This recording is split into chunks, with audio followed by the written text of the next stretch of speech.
Xin chào các bạn quay trở lại với kênh YouTube của K. Ngày hôm nay thì mình sẽ thực hiện video hướng dẫn các bạn cách loop switch bàn phím cơ.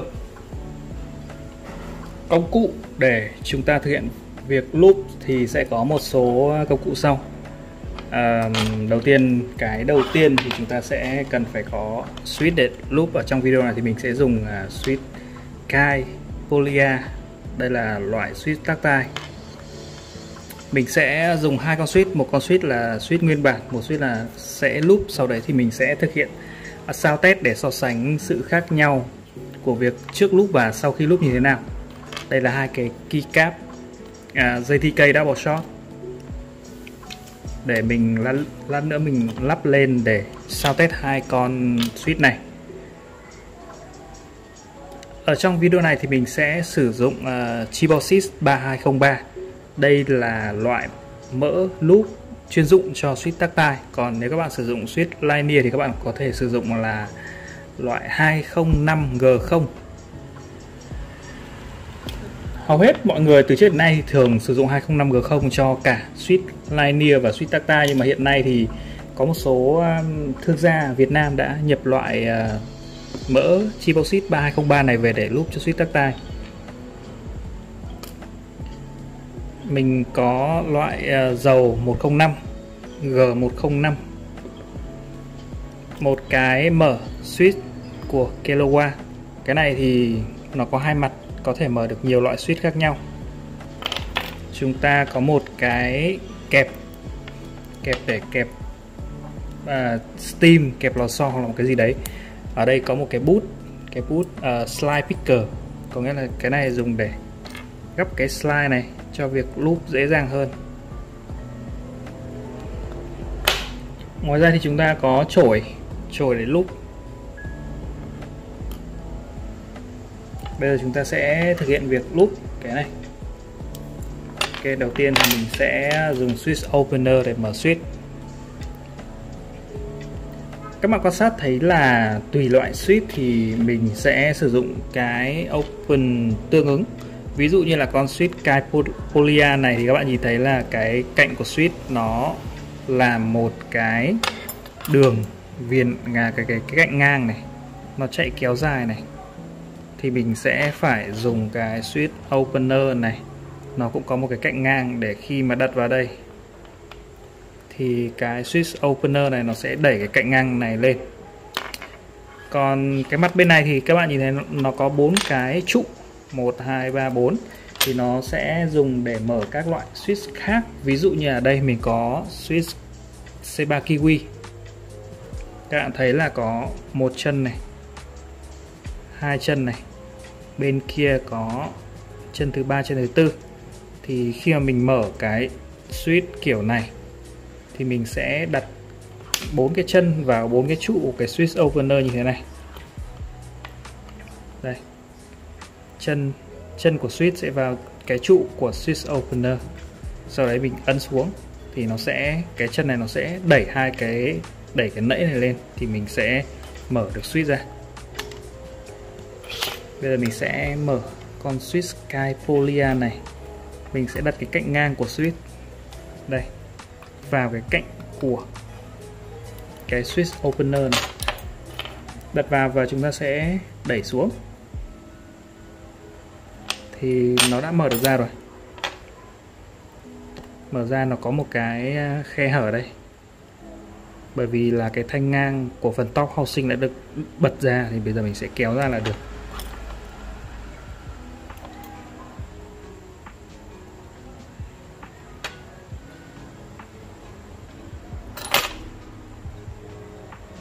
Đây chúng ta có phần top housing, có phần steam, lò xo và bottom housing.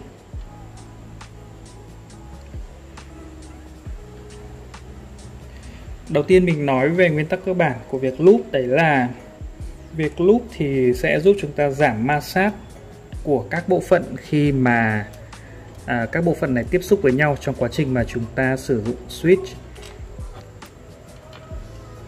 Đầu tiên, bởi vì là nguyên tắc là mình sẽ loại bỏ cái phần ma sát, cho nên là Ví dụ như là đầu tiên chúng ta có cái switch ban đầu như thế này, thì chúng ta có thể thấy là chúng ta có cái phần lò xo này được cắm vào một cái trụ bên dưới. Thì chúng ta có thể lấy chổi loop xung quanh cái phần trụ này để nó giảm ma sát phần tiếp xúc của lò xo với cái trụ. Đấy là một cái bước đầu tiên, này là chúng ta sẽ loop cái phần trụ này. Tiếp theo đây, chúng ta sẽ gắn cái chân steam vào.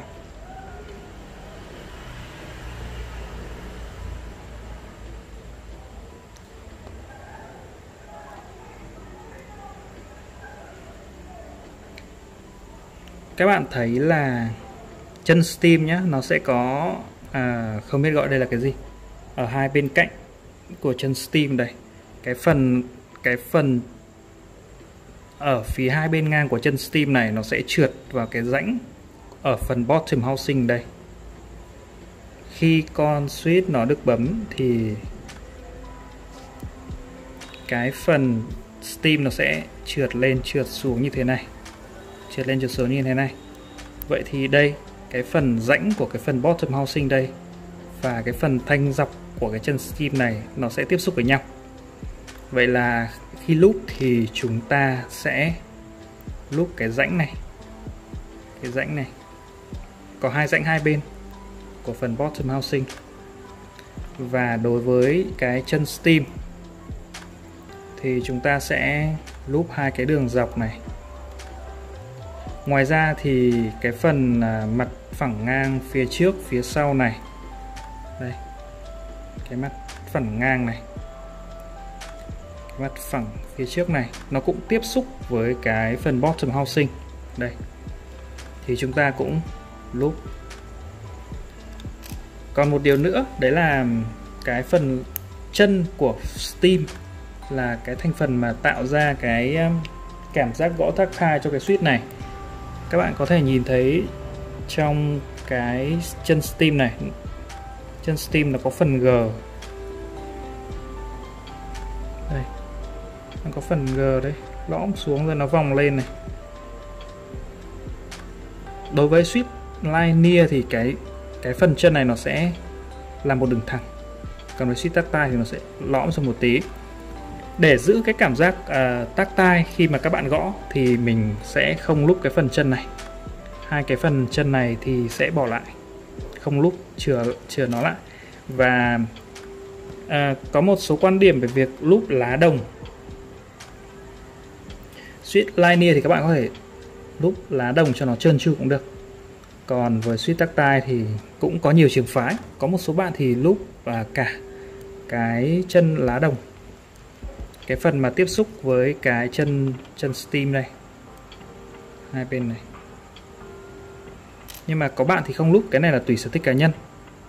Nếu mà các bạn muốn giữ lại cảm giác gõ tactile nguyên bản thì mình chỉ loop xung quanh cái chân steam này thôi, và bớt lại hai cái phần chân này, cũng như bớt lại cái phần lá đồng, không loop. Vậy là chúng ta đã xong cái việc loop bottom housing này, phần steam này. Còn đối với lò xo thì chúng ta sẽ tạm thời có hai cách loop trong video này. Cách đầu tiên là chúng ta sẽ sử dụng cái dầu 105.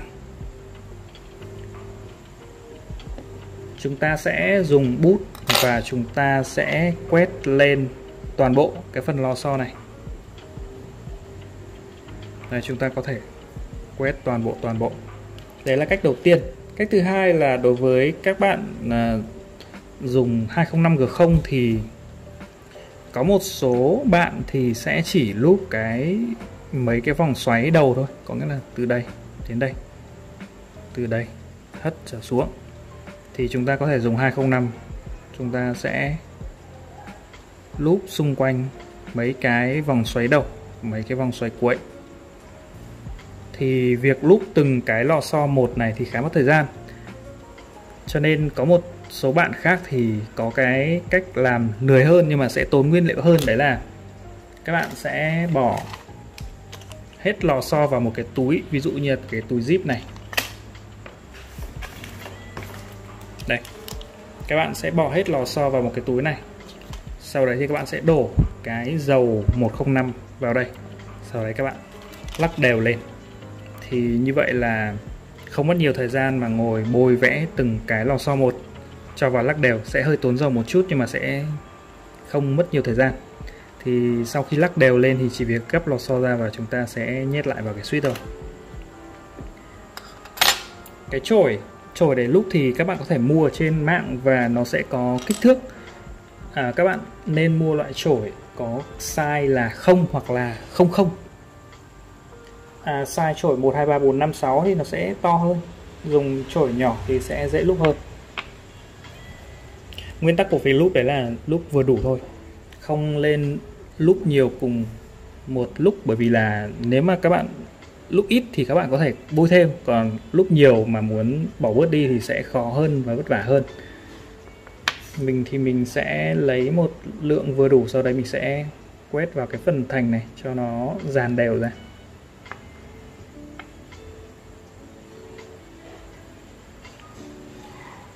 Đầu tiên mình sẽ lúp hai cái phần rãnh của phần bottom housing này.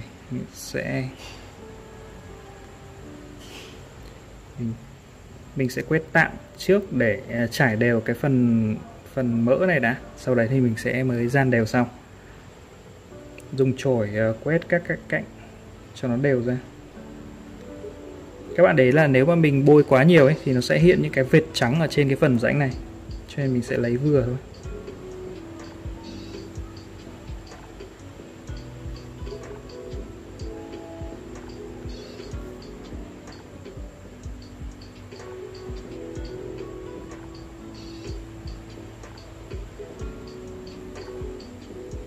Sau khi lúp xong hai phần rãnh thì cái phần mỡ còn lại mà dính ở trên cái chổi thì các bạn có thể dùng để xoay vòng quanh cái trụ này. Nếu mà thiếu thì có thể lấy thêm một chút.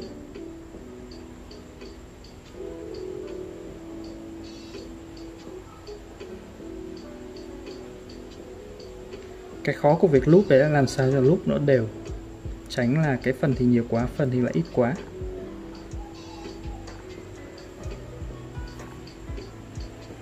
Đấy, ví dụ như là khi mà lúc không cẩn thận nhé, là nó dính vào và các bạn có thấy là có một phần mỡ màu trắng ở trên cái lá đồng ở đây.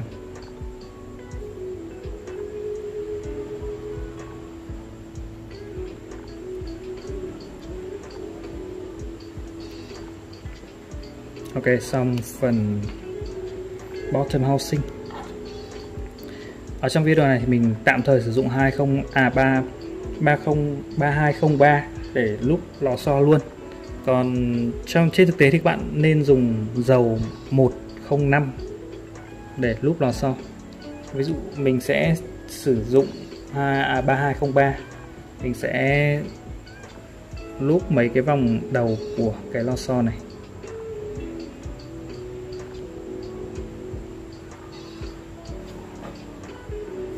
Lúp mặt trong mặt ngoài.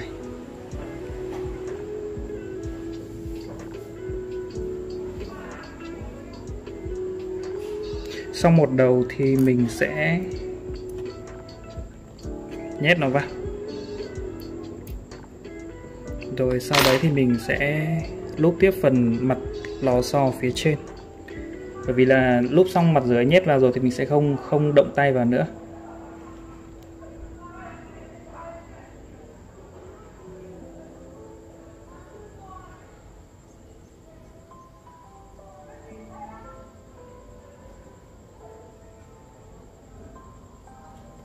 Ok, vậy là chúng ta đã xong phần bottom lò xo. Đến phần steam này thì nếu mà các bạn có kẹp steam thì kẹp vào thì sẽ dễ làm việc hơn.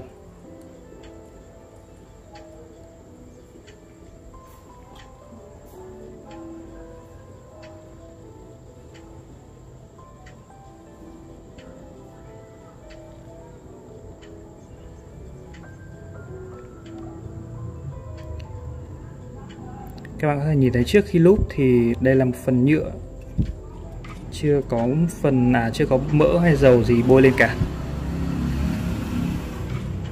Sau khi lúp xong thì mình sẽ có một cái lớp hơi mờ mờ một chút. Đầu tiên là mình sẽ bôi vào cái trụ dọc này, hai bên này, cái mặt ngang này. Sau đấy thì mình sẽ bôi đều. Chú ý không được lúp vào cái phần chân này.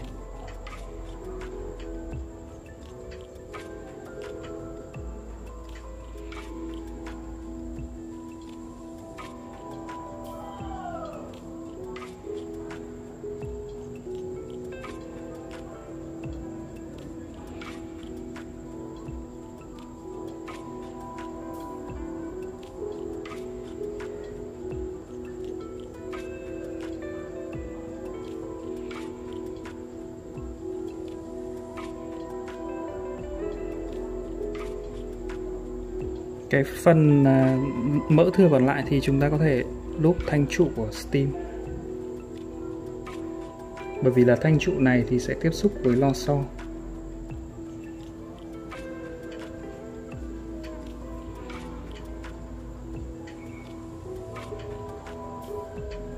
Ok, xong rồi thì bây giờ mình sẽ lắp lại.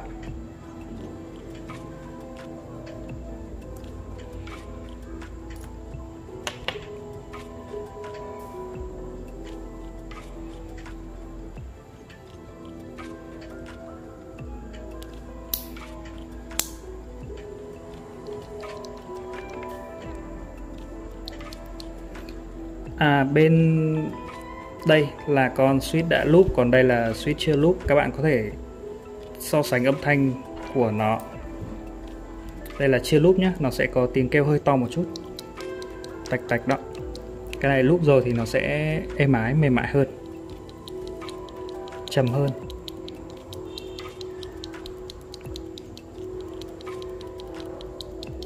Bây giờ mình sẽ lắp keycap vào. Màu xanh là chưa loop nhé, màu đỏ thì là đã loop rồi này.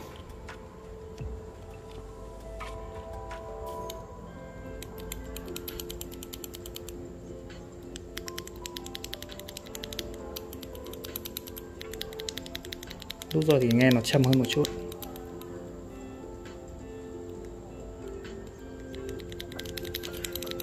Bây giờ mình sẽ thử lắp lên phím để xem là tiếng kêu nó khác nhau như thế nào.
Màu xanh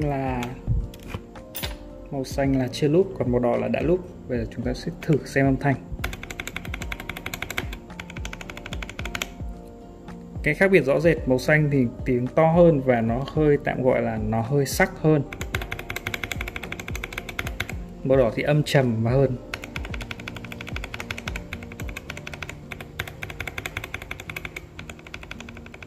Trầm hơn.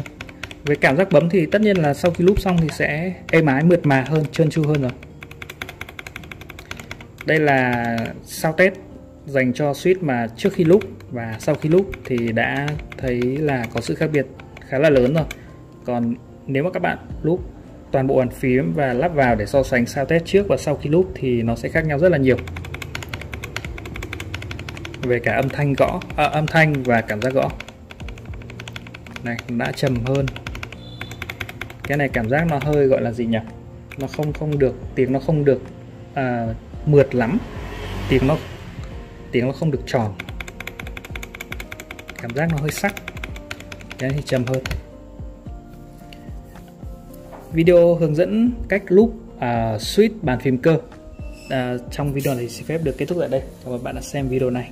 Nếu mà các bạn có thắc mắc hoặc là câu hỏi gì, các bạn có thể comment xuống phần bình luận bên dưới và mình sẽ cố gắng trả lời trong khả năng của mình. Xin chào và hẹn gặp lại các bạn trong những video tiếp theo.